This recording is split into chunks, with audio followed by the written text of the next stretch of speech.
അല്ലാഹു അക്ബർ. 500ഓളം വർഷങ്ങൾക്ക് മുമ്പ് മുഹമ്മദ് മുസ്തഫ സല്ലല്ലാഹു അലൈഹി വസല്ലമ തങ്ങളുടെ പുണ്യനാടായ മദീനയിൽ നിന്ന് അറബിക്കടലിലൂടെ മുസല്ല വിരിച്ചുകൊണ്ട് കറാമത്തിലൂടെ മംഗലാപുരത്ത് എത്തുകയും ഉള്ളാളം എന്ന ഈ കുഗ്രാമത്തിലേക്ക് അന്ന് ബഹുമാനപ്പെട്ടവർ വരികയും ഈ നാട്ടിൻ്റെ മതപരവും വിദ്യാഭ്യാസപരവുമായ മുഴുവൻ കാര്യങ്ങൾക്കും നേതൃത്വം വഹിക്കുകയും സർവോപരി ഈ നാടിനെ നാഗരികതയും സാംസ്കാരികതയും വിദ്യാഭ്യാസവുമുള്ള നാടാക്കി തീർക്കാനുള്ള നാന്തി കുറിക്കുകയും ചെയ്തു.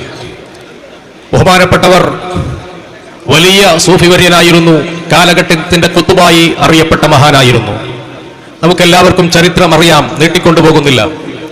ബഹുമാനപ്പെട്ടവർ ജീവിച്ചിരിക്കുമ്പോൾ ഖാളിയും ഖതീബും മതപരമായ നേതൃത്വവും ബഹുമാനപ്പെട്ട തങ്ങൾ തന്നെയായിരുന്നു. അതിനുശേഷം കാലങ്ങൾ ഒരുപാട് കഴിഞ്ഞു. എഴുതപ്പെട്ട ചരിത്രത്തിൽ കാണുന്നത് 1847 ജനിച്ച കോട്ടിക്കുളം ബപ്പൻകുട്ടി മുസ്ലിയാർ ആയിരുന്നു പിന്നീട് ഇവിടെ ഖാളിയായി അറിയപ്പെട്ടത്. അദ്ദേഹത്തിന്റെ വഫാത്ത് 1914 അതിനുശേഷം ഇവിടെ ഖതീബായി ജോലി ചെയ്തിരുന്ന ബഹുമാനപ്പെട്ട യൂസുഫ് മുസ്ലിയാർ, മുൻ ഖതീബ് അബ്ദുർ റഊഫ് ഉസ്താദിന്റെ പിതാവ്, അദ്ദേഹം ഖതീബായിരുന്നെങ്കിലും ഖാളിയുടെ ഉത്തരവാദിത്തങ്ങളെല്ലാം നിർവഹിച്ചിരുന്നു. 1948 വരെ ഇവിടെ ഖാളി ഉള്ളതായി രേഖപ്പെട്ട് കാണുന്നില്ല. ബഹുമാനപ്പെട്ട കാസർഗോഡ് ഖാളി AP അവറാൻ മുസ്ലിയാർ എന്നറിയപ്പെടുന്ന അബ്ദുറഹ്മാൻ മുസ്ലിയാർ അൽ ബാഖവി നവ്വറല്ലാഹു മർഖദഹു, അദ്ദേഹമാണ് പിന്നീട് 1948 ഉള്ളാളത്ത് ഖാളിയാകുന്നത്. ഒരു ഫസ്ഖ് വിവാദവുമായി ബന്ധപ്പെട്ടുകൊണ്ടാണ് ഇവിടെ ഖാളി ബൈഅത്ത് ചെയ്യേണ്ട സന്ദർഭമുണ്ടായത്. നമ്മുടെ കുടുംബത്തിൽപ്പെട്ട ഒരു സ്ത്രീയുടെ ഫസ്ഖ് അന്നത്തെ ഖതീബായിരുന്ന യൂസുഫ് മുസ്ലിയാർ ഫസ്ഖിന് വിധിച്ചപ്പോൾ വിവാദമാവുകയും അത് EK ഉസ്താദിന്റെ അടുത്തേക്കും പിന്നീട് ശംസുൽ ഉലമ ഖുതുബി മുഹമ്മദ് മുസ്ലിയാർ നവ്വറല്ലാഹു മർഖദഹു അവരുടെ അടുത്തേക്കും എത്തുകയും ഖുതുബി ഉസ്താദ് ആ ഫസ്ഖ് ശരിയാണെന്ന് വിധിക്കുകയും അതിന്റെ ശേഷം ഇവിടെ അവറാൻ മുസ്ലിയാർ അവകളെ ഖാളിയാക്കുകയും ചെയ്തു. 48 മുതൽ 78 വരെ 30 വർഷം ഉള്ളാളത്തെ ഖാളി ബഹുമാനപ്പെട്ട അവറാൻ മുസ്ലിയാരായിരുന്നു. അതിനുശേഷം നമ്മുടെ നേതൃത്വമായിരുന്ന, നമ്മുടെ ആശാ കേന്ദ്രമായിരുന്ന ഈ ശരീഅത്ത് കോളേജിന്റെയും വിദ്യാഭ്യാസ സ്ഥാപനങ്ങളുടെയും ചുക്കാൻ പിടിച്ചിരുന്ന ബഹുമാനപ്പെട്ട താജുൽ ഉലമാ ഖദ്ദസല്ലാഹു സിറഹുൽ അസീസ് നവംബർ 9, 1978 ഖാളി സ്ഥാനം ഏറ്റെടുക്കുന്നത്. അതിനുശേഷം 2014 വരെ ബഹുമാനപ്പെട്ടവർ വഫാത്താകുന്നത് വരെ 36 വർഷം ബഹുമാനപ്പെട്ട തങ്ങൾ തന്നെയായിരുന്നു ഇവിടെ ഖാളി. അതിന്റെ ശേഷം ബഹുമാനപ്പെട്ട ഖുറത്തു സാദാത്ത് തങ്ങളവർകൾ ഖാളി സ്ഥാനം ഏറ്റെടുത്തു. നമുക്ക് എല്ലാവർക്കും അറിയുന്ന ചരിത്രമാണ്. 2024 വരെ 10 വർഷം ബഹുമാനപ്പെട്ടവരായിരുന്നു ഖാളി. അങ്ങനെ ഈ ഖാളി പരമ്പര ഇവിടെ പഴയ കാലം മുതൽ വരെ നിലനിന്നിരുന്ന ഒരു പരമ്പരയാണ്. ഖാളി എന്നത് ഇസ്ലാമിന്റെ ശരീഅത്തിൽ വലിയ പ്രാധാന്യമുള്ള കാര്യമാണ്. പണ്ഡിതന്മാർ എല്ലാവരും മുമ്പിലിരിക്കുന്ന ഒരു പണ്ഡിതന്മാരാണ്, അധികം പേരും പറഞ്ഞു തരേണ്ട ആവശ്യമില്ല. ഇബാദാത്ത്, മുനാക്കഹാത്ത്, മുആമലാത്ത്, ജിനായാത്ത്, ഈ 4 കാര്യങ്ങളിൽ ജിനായാത്ത് ഒഴികെ, ക്രിമിനൽ കാര്യങ്ങൾ ഒഴികെ ബാക്കിയുള്ള കാര്യങ്ങളിലെല്ലാം ഇവിടെ ഇന്ത്യൻ ഭരണകൂടത്തിന്റെ നിയമമനുസരിച്ച് ഖാളിക്ക് തീരുമാനമെടുക്കാനുള്ള, വിധി കൽപ്പിക്കാനുള്ള അധികാരമുണ്ട്. ഒരു നാട്ടിൽ മഴ വർഷിക്കാതെയായി മഴയത്തേടുന്ന നിസ്കാരത്തിന് വേണ്ടിയുള്ള സുന്നത്ത് നിസ്കാരം ഖാളി ഓർഡർ ചെയ്താൽ, കൽപ്പിച്ചാൽ അത് നിർബന്ധമാവുമെന്ന് ഫിഖ്ഹിന്റെ കിതാബുകളിൽ കാണാം.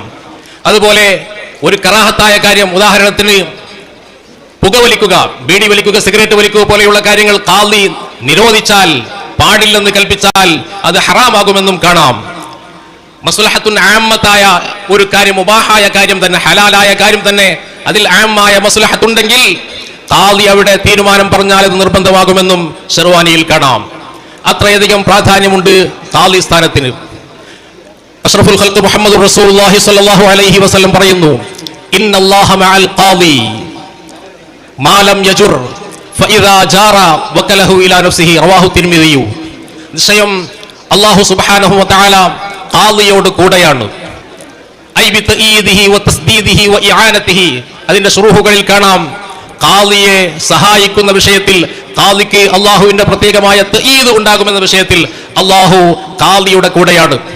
അപ്പോൾ തീരുമാനങ്ങൾ, പ്രശ്നങ്ങൾ വരുമ്പോൾ ഖാദി തീരുമാനിച്ചാൽ അത് തീരുമാനം മതപരമായ വിഷയങ്ങളിൽ അന്തിമമാണെന്ന് ഈ ഹദീസ് പഠിപ്പിക്കുന്നു. അതുകൊണ്ട് തന്നെയാണ് ഇവിടെ ചുറ്റുഭാഗത്തും പെരുന്നാളാണെന്ന് മറ്റു ഖാദിമാർ തീരുമാനിച്ചപ്പോൾ നമ്മുടെ ഖാദിയായ മർഹൂം ഖുറത്തു സാദാത്ത് ഫസൽ കോയ തങ്ങൾ വിധിച്ച ആ ദിവസം തന്നെ ഇവിടെ നാം പെരുന്നാൾ ആഘോഷിക്കുകയും അതിന് മുമ്പത്തെ ദിവസം നോമ്പനുഷ്ഠിക്കുകയും ചെയ്തത് അതുകൊണ്ടാണ്. അപ്പോൾ ഖാദിയുടെ തീരുമാനം വളരെ വലുതാണ്, ഖാദിയുടെ മഹത്വം വളരെ വലുതാണ്. ഇപ്പോൾ നമുക്ക് ഖാദിയായി ഇവിടെ ബൈഅത്ത് ചെയ്യുന്നത് ബഹുമാനപ്പെട്ട ശൈഖുനാ സുൽത്താനുൽ ഉലമാ ഖായിദുസ് സമാൻ, ബഹുമാനപ്പെട്ട ശൈഖുനാ എ പി ഉസ്താദ് അവർകളാണ്. ആ എ പി ഉസ്താദ് നമുക്ക് ഖാദിയായി ലഭിച്ചതിൽ വളരെയധികം നാം അഭിമാനിക്കണം.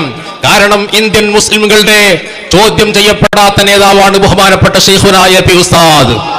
അവിഭക്ത സമസ്തയിൽ ഇന്ന് ജീവിച്ചിരിക്കുന്ന പണ്ഡിതന്മാരിൽ ഒരേ ഒരാൾ ബഹുമാനപ്പെട്ട എ പി ഉസ്താദാവാണ്. ബഹുമാനപ്പെട്ട എ പി ഉസ്താദിന്റെ മഹത്വങ്ങൾ നിങ്ങൾക്ക് എല്ലാവർക്കും അറിയാം.